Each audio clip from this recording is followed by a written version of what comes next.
DJ उत्कृष्ट अशा पद्धतीने हे मुंबईतून आलेलं पथक हंडी फोडण्यासाठी मनोरे रचत आहे. त्यांना सर्व गोपाळ भक्तांनी सहकार्य करायचे. अतिशय सुंदर पद्धतीने त्यांचा नियोजनबद्ध हंडी फोडण्यासाठी मनोरे रचले जात आहेत. किशोर भुगे आपण मंचाशी संपर्क साधा.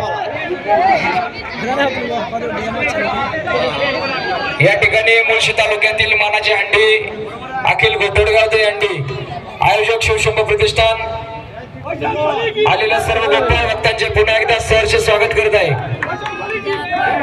टाळ्या वाजवून आपण त्या गोपाळ भक्तांना प्रेरणा द्यायची आहे.